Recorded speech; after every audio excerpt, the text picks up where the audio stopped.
11 अगस्त को 3 पत्रकारों पर हमला होता है। उसमें एक मुस्लिम पत्रकार हैं, एक सिख पत्रकार हैं और एक महिला पत्रकार है। महिला पत्रकार के साथ सेक्सुअल हैरेसमेंट हुआ है।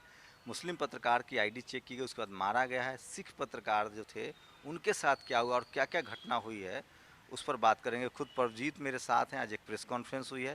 परवजीत, क्या हुआ था सब? देखिए, मैं एक बात सबसे पहले तो ये स्पष्ट कर देना चाहता हूँ कि ये सिख पत्रकार, मुस्लिम पत्रकार, हिंदू पत्रकार का जो ये जो दुर्भाग्यपूर्ण ये जो स्थिति है, ये तो बिल्कुल भी नहीं होनी चाहिए। ये एक नैरेटिव बांधता है, हमें ये नैरेटिव सबसे पहले अवॉइड करना चाहिए। नैरेटिव ये है, वहाँ पे जो सिचुएशन थी, जब हम लोग फंसे वहाँ पर, तो लोग थे, वो एक मॉब थी, एक हिंदुत्वा माइंडसेट का मॉब था वो बेसिकली। और उस समय मैं सिख पत्रकार नहीं था, क्योंकि मुस्लिम पत्रकार ही फोकस में था, उनके टारगेट पर था। और मैं गैर मुस्लिम पत्रकार था, तो शायद मुझे मेरी इतनी पिटाई नहीं हुई। लेकिन आपको भी पीटा गया?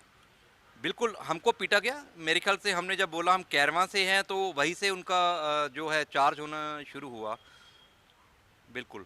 और उसके बाद ये हुआ कि वो आई कार्ड दिखा रहे, ये कह रहे थे अपने आई कार्ड निकालिए, आई कार्ड निकालिए। तो किसी ने पीछे से आवाज़ आई, हाँ जी इसका नाम क्या है, मेरे को पूछा किसी ने पीछे से, इसका नाम क्या है। उससे मैं और कॉन्शियस हो गया, तो मैंने उसको सागर सागर कहना शुरू कर दिया, सागर सागर चलो यार यहाँ से सागर। तो पीछे से एक और व्यक्ति की आवाज़ आई, उसने बोला कि अरे ये सागर नहीं है, ये साला कोई और है, इस तरह से।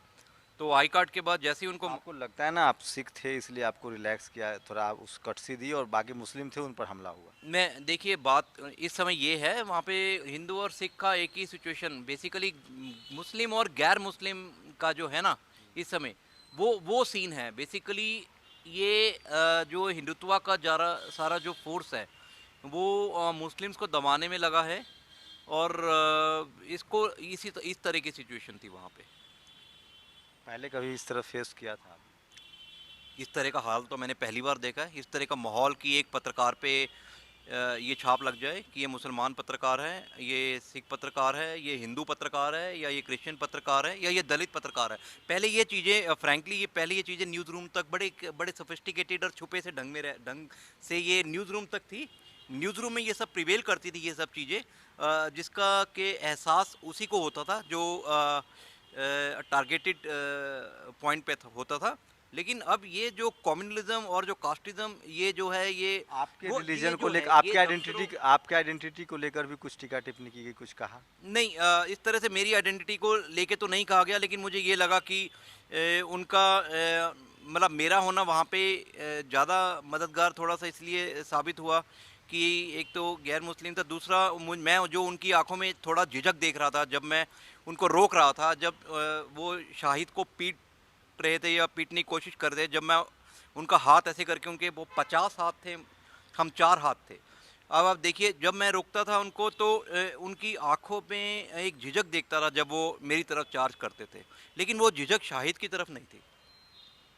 तो और जो महिला पत्रकार थी वो by by by religion Hindu थी? नहीं नहीं, वो भी मुस्लिम हैं। उनके भी नाम पते पूछे गए? नहीं, उनके नाम पता नहीं। देखिए, वो तो चली गई साइड पे, उसके बाद वो दूसरी गली में अपना चली गई जहाँ पे उसका पीछा किया गया। वो हरतोष जी ने आपको अगर पूरा बताया होगा, उनका पीछा किया गया। पीछा करने के बाद अ, एक व्यक्ति, जैसा कि उसने कंप्लेन में भी लिखा है, एक व्यक्ति ने अपने धोती में से अपना लिंग निकालकर अपने आप को एक्सपोज किया, उसको लिंग को हिलाया। आप सोच सकते हो आप कि किस एक श्योर हैं कि मेरी वो? बात पहले आप हाँ। पूरी होने दीजिए, ये अगर ये जरूरी है, जैसे आपने महिला पत्रकार के साथ क्या हुआ, जो उसने कंप्लेन में लिखा है डीडीआर में, जिसकी अभी तक एफआईआर नहीं हुई। इतना सीरियस कंप्लेंट है ये। और वो जो व्यक्ति है जिसने ये सब उसको सेक्सुअली हरास किया, उसने वो डिस्क्रिप्शन दिया पूरा कि उसका पीछे बोदी था, और उसने धोती में से अब अपना लिंग निकाल के उसको इस तरह से हिलाया। और उसके बाद कुछ लड़के क्या करते हैं, उसका उस महिला पत्रकार का वीडियो बनाते हैं और गिल गिल खिलखिला के हंसते हैं, मजाक उड़ाते हैं उसका। आप ये देखिए, ये जो अपने आप को कहते हैं कि हम राम के भक्त हैं, हम बीजेपी के लोग हैं जो कि देश को बचा सकती है, एक ही पार्टी है, ये उन लोगों की हरकत है। क्या बीजेपी इनको डिसोन करेगी? क्या क्या बीजेपी ये डिसोन उस आदमी को डिसोन करेगी जिसने हमें पत्रकारों को ये कह के हम पर अटैक किया कि हम बीजेपी के ऑफिस बेरर हैं, हम बीजेपी के सदस्य हैं, आप हमारा कुछ नहीं बिगाड़ सकते। आज कितना हो गया, चौथा दिन है। क्या बीजेपी की श्योर हैं कि वो सब बीजेपी के समर्थक? क्या बीजेपी की कोई स्टेट, बीजेपी कोई भी पॉलिटिकल पार्टी हो, आई मीन टू से, अगर एक व्यक्ति जो भीड़ थी जो उसमें से अगर एक दंगाई एक पॉलिटिकल पार्टी का नाम लेकर कहता है कि मैं इस पार्टी का जनरल सेक्रेटरी हूँ, तूने जो करना है कर ले, इससे इससे इससे इससे ज़्यादा उदासी वाली क्या सिचुएशन हो सकती है, इससे ज़्यादा नेगेटिव सिचुएशन क्या हो सकती है। और उसके 3 दिन के बाद मतलब इतना पब्लिक एम्बेरसमेंट ही नहीं रहा कोई, मतलब लोगों में कोई लोक लज्जा वाली ऐसी कोई बात ही नहीं रही कि अगर भीड़ में से 2 व्यक्ति कह रहे हैं हम इस पॉलिटिकल पार्टी के हैं और उस पॉलिटिकल पार्टी का जिसकी सरकार है उसमें से इस तरह का कोई नहीं आता कि हमारा व्यक्ति नहीं है। ऐसी ऐसी कम से कम एक पॉलिटिशियंस में कोई भी पॉलिटिकल पार्टी हो, जो राजनेता जो लोग हैं, जो पॉलिटिशियंस है, पहले लोक लज्जा होती थी। परजीत, क्या लगता है अगर आप सिख नहीं होते तो आप और बुरा हो सकता था? ये मैं इस पे अभी कोई टिप्पणी नहीं करना चाहता। अब 84 पे कोई सिख जर्नलिज्म नहीं कर सकता था? 84 कैसे कवर करता कोई? 84 में दंगे हुए, 84 कैसे कोई कवर करता? इसीलिए बात अकेले मीडिया की नहीं है। अब यही लोग हैं जिनकी FIR नहीं दर्ज होती है, जो आम लोग हैं, जो गरीब लोग हैं, उनकी FIR नहीं दर्ज होती है। मेरा एक छोटा सा और सवाल, जो आपके साथ पत्रकार थे, आपको लगता है ऐसा कभी कि मुस्लिम नहीं होते तो उनके साथ इतनी ज़्यादा बदसलूकी नहीं होती? बदसलूकी हो जाती है पत्रकार के साथ, लेकिन जानबूझ के मुस्लिम होने की वजह से उनके साथ ऐसा किया गया? बिल्कुल, एकदम। उसका आई कार्ड देखने के बाद उस पर जिस तरह से उसको टूट पर पड़े सारे और कटुए मुल्ले बोल रहे थे उसको, तो ये तो एकदम साफ है। 1984 में सिख दंगा हुआ था, परजीत ने मुझे सही याद दिलाया।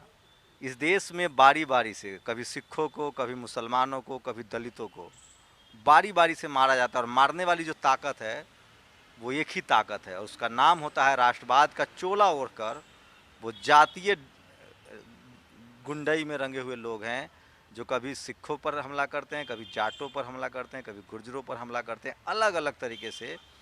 और वो सब कुछ एक विचारधारा के लोग हैं, और उसको आप समझ सकते हैं, जो आज मुसलमानों के खिलाफ है सबसे ज़्यादा।